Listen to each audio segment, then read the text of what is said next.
আসসালামু আলাইকুম। তুমি কখনো ভেবে দেখেছো তোমার জীবন কোন দিকে যাচ্ছে? তুমি কি শুধু দিন পার করছো নাকি তোমার সামনে একটা স্পষ্ট লক্ষ্য আছে? একটা পরিষ্কার লক্ষ্য ছাড়া তুমি জীবনের যে কোনো দিকে ভাসতে থাকবে।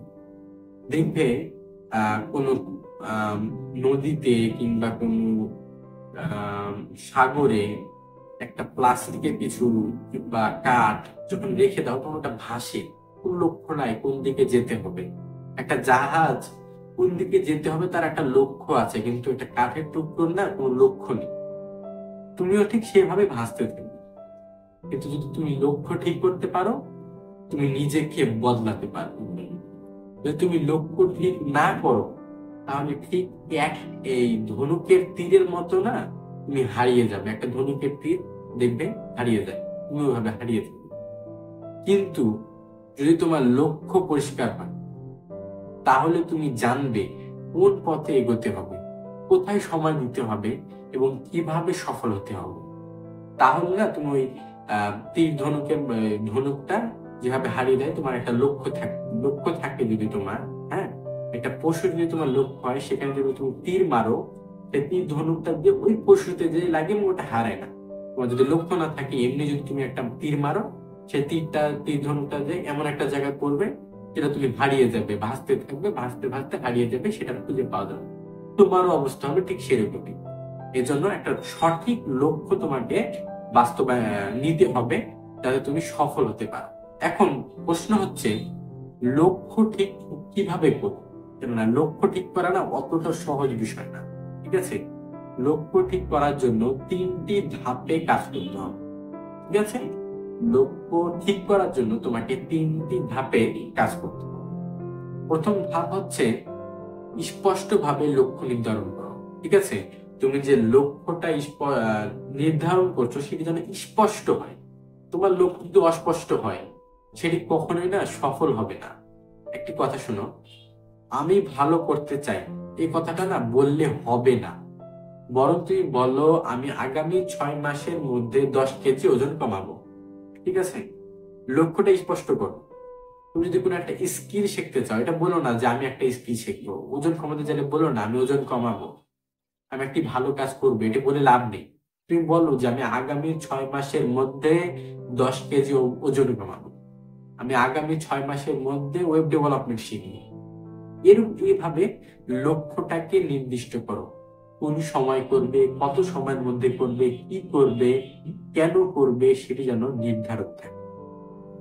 এবং দ্বিতীয় ধাপ হচ্ছে যে লক্ষ্যটা নিলে সেটাকে ছোট ছোট ধাপে বাঁধবে। ঠিক আছে, একটি বড় লক্ষ্য অর্জন কিন্তু সহজ নয়, তাই এটিকে ছোট ছোট ধাপে ভাগ করে, হ্যাঁ, এটিকে ছোট ছোট ধাপে ভাগ করে সেটিকে অর্জন করার চেষ্টা করো। যদি তুমি ব্যবসা শুরু করতে চাও, কথার কথা, ঠিক আছে, তাহলে প্রথমে বাজার গবেষণা করো, তারপর বিনিয়োগের পরিকল্পনা করো, ধাপে ধাপে এগিয়ে যাও। হ্যাঁ, একসাথে করলে না সম্ভব না। এজন্য যে লক্ষ্যটাকে নিলে সেটাকে ছোট ছোট ধাপে ভাঙবো। ঠিক আছে, তাহলে প্রথম ধাপ হলো, দ্বিতীয় ধাপ হলো, এখন তৃতীয় ধাপ কি? তৃতীয় ধাপ হচ্ছে লক্ষ্য লিখে রাখো এবং প্রতিদিন লক্ষ্য লিখে রাখা এবং সেটা প্রতিদিন দেখা। এই কথাটির মানে কি? তোমার বাড়িতে কোনো ডায়েরি নাই, একটা প্যাড নাই, একটা খাতা নাই, সেখানে লিখে রাখো। তোমার মোবাইলের ওয়ালপেপারে লিখে রাখো তোমার লক্ষ্যটা, একটা স্টিক পেপার দিয়ে সেখানে তোমার লক্ষ্যটা লিখে রেখে তুমি যেখানে সবচেয়ে বেশি, যে সময় যেখানে তুমি যেই স্থানে সবচেয়ে বেশি থাকো, অর্থাৎ তোমার পড়ার টেবিলে বা যেখানে তুমি থাকো সেখানে স্টিক পেপারটা লাগিয়ে দাও। তুমি তোমার লক্ষ্যটাকে বারবার যেন তুমি দেখতে পাও। ঠিক আছে, যখনই তুমি তোমার জিনিসটা, তোমার লিখে রাখার লক্ষ্যটাকে দেখতে পাবে, তখনই তোমার ব্রেন বারবার তোমাকে বলবে যে তোমাকে এই কাজটি করা লাগবে। তুমি যা লিখে রাখো সেটাই তোমার মনকে মনে করিয়ে দেয় যে তুমি কি করতে চাও। প্রতিদিন সকালে এবং রাতে তোমার লক্ষ্যগুলো পড়ো। যখন সকালে ঘুম থেকে উঠবে তখন লক্ষ্যগুলো পড়ো যে আজকে আমাকে তাহলে এই কাজ করা লাগবে। তোমার মন অটোমেটিক বেছে নেবে। যখন রাতে ঘুমাবে তখন তুমি লক্ষ্যগুলো দেখো, তোমার আফসোস হবে যে আমি আজকের দিনটা ব্যর্থ করলাম, আজকে আমি আমার লক্ষ্যগুলোকে পূরণ করলাম না, আগামীকাল পূরণ করবো। এবং দেখো তুমি সঠিক পথে আছো কিনা, তোমার লক্ষ্য, তুমি যে পথে আছো সেই পথ দিয়ে তোমার সেই লক্ষ্যটাকে পূরণ হবে কিনা। দেখবে তুমি যদি তোমার লক্ষ্যটাকে লিখে রাখো এবং প্রতিদিন যদি তুমি সেটাকে দেখো, তাহলে কিন্তু না তোমার লক্ষ্যটা পূরণ হওয়া খুবই সহজ হবে। তুমি লক্ষ্য ঠিক করে ফেলেছো, ঠিক আছে। এখন পর্যন্ত আমি যতগুলো বললাম এ পর্যন্ত তুমি তোমার লক্ষ্যটা ঠিক করে ফেলেছো, ঠিক আছে। কিন্তু এখন আরেকটি বড় সমস্যা হলো ফোকাস ধরে রাখা। তুমি তিনটি ধাপের মাধ্যমে তুমি তোমার লক্ষ্যগুলোকে নির্ধারণ করলে, এখন সেই লক্ষ্যটাকে ফোকাস ধরে রাখবে কিভাবে, সেই লক্ষ্যটাকে তুমি ফোকাস করবে কিভাবে, ধরে রাখবে কিভাবে, এটা কিন্তু খুবই কঠিন একটা কাজ। আর তার উপর আমি যতটুকু দেখেছি, ফোকাস নষ্ট করার, হ্যাঁ, তুমি যে লক্ষ্যটাকে ধরে রাখলে সেই লক্ষ্যের উপর তোমার ফোকাস নষ্ট করার প্রধান কিছু কারণ হচ্ছে সামাজিক যোগাযোগ মাধ্যম, অলসতা এবং অনিয়মিত রুটিন। এগুলোই হচ্ছে তোমার ফোকাসকে নষ্ট করে। তো এই ফোকাস গুলোকে ধরে রাখার জন্য তোমাকে কিছু কাজ করতে হবে। এই কাজগুলো কি? ফোকাস বাড়ানোর প্রধান কৌশলই হচ্ছে একসাথে একটি কাজ করো, ঠিক আছে। তুমি একসাথে একটি কাজ করো। একসাথে অনেক কিছু করার চেষ্টা করলে কিছুই ঠিকভাবে হবে না। একসঙ্গে একটাই কাজ করো। তুমি যদি physics, chemistry, biology 10 minute physics পড়লা, 10 মিনিট কেমিস্ট্রি পড়লা, 10 মিনিট বায়োলজি পড়লা, এভাবে তুমি 10 মিনিট 10 মিনিট 10 মিনিট পড়তে থাকো, তাহলে তো হবে না, ঠিক আছে। তুমি একটা সাবজেক্টই পড়ো। তুমি যে স্কিলটা অর্জন করতে চাচ্ছ, তুমি সেই একটা স্কিলটাই অর্জন করো। তুমি একটা জিনিসের পিছনে পড়ে থাকো, ঠিক আছে। একসাথে একটি কাজ করো। তুমি যদি একসাথে অনেক কাজ করো তাহলে না এটা সম্ভব না। একসঙ্গে একটা কাজ করো এবং তাতে সম্পূর্ণ মনোযোগ দাও। তোমার সম্পূর্ণ মনোযোগ, ফোকাস সেই একটা কাজের উপর, ঠিক আছে। ফোকাস বাড়ানোর দ্বিতীয় কৌশল কি? সময় নির্ধারণ করে কাজ করো। তুমি যখন একটা সময় নির্ধারণ করবে তখন কিন্তু তোমার ফোকাসটা আসবে, ঠিক আছে। এর জন্য তুমি কি একটা টেকনিক ইউজ করতে পারো। সেই টেকনিকটা কি জানো?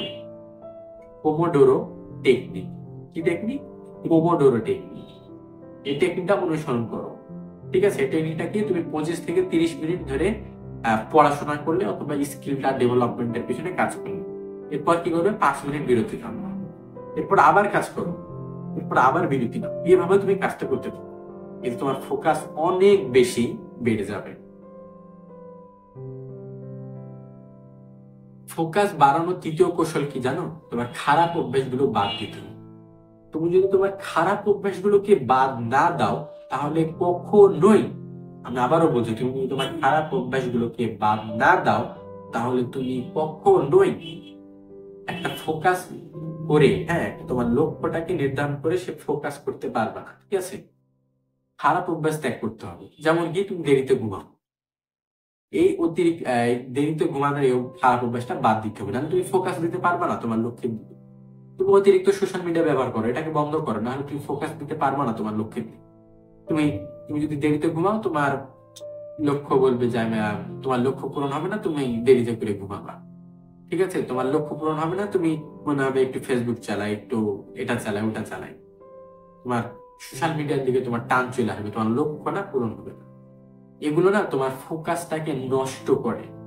সফল হতে চাইলে নিজেকে না নিয়ন্ত্রণ করতে হবে, এগুলো থেকে বিরত থাকতে হবে। আর তুমি কি জানো যে বিশ্বের সব সফল মানুষই তাদের লক্ষ্যে স্থির ছিল। তারা ব্যর্থ হয়েছিলেন, এটা সঠিক, কিন্তু কখনো দিক হারাননি। তারা জানতেন ফোকাসই হচ্ছে তাদের প্রধান শক্তি। আর এখন তোমার পালা। একটি স্পষ্ট লক্ষ্য ঠিক করো, সেটিকে ছোট ছোট ধাপে ভাঙবো এবং প্রতিদিন কাজ করো এবং ফোকাস ধরে রাখো, ঠিক আছে। এবং একটি কথা সবসময় মনে রাখতে হবে, set your goal and stay focus, ঠিক আছে। আর আজকের এই ভিডিও শেষে তুমি নিজেকে প্রশ্ন করো আয়নার সামনে দাঁড়িয়ে, যে তুমি কি আজ থেকে শুরু করতে প্রস্তুত? আবারও বলছি, তুমি কি আজ থেকে শুরু করতে প্রস্তুত? যে প্রস্তুত থাকো, তাহলে শুরু করো আজ থেকে। Change your life in 10 weeks, এই প্লে লিস্টের এটা হচ্ছে 4র্থ ভিডিও। আগে 3টি ভিডিও দিয়েছি আমি। যদি সেই 3টি ভিডিও তোমরা ভালোভাবে, সেই 3টি ধাপ, হ্যাঁ, তোমরা যদি সেই 3টি ধাপ ভালোভাবে পূরণ করতে পারো, তাহলে এই 4র্থ ধাপটি হচ্ছে তোমার জন্য। অর্থাৎ ফোকাস ধরে রাখা, একটা সঠিক লক্ষ্য নির্ধারণ করা। ঠিক আছে, এবার যদি সেই 3টি ধাপ পূরণ হয়ে যায় তাহলে 4র্থ ধাপটি পূরণ করো। যদি 4র্থ ধাপটিও পূরণ হয়ে যায়, 4টি ধাপই যদি পূরণ হয়ে যায়, তাহলে তোমাদের সাথে দেখা হচ্ছে পঞ্চম ভিডিওতে, পঞ্চম ধাপে। ঠিক আছে, তাহলে ততদিন পর্যন্ত সুস্থ থাকো, ভালো থাকো।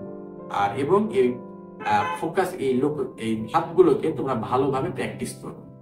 ঠিক আছে, আসসালামু আলাইকুম।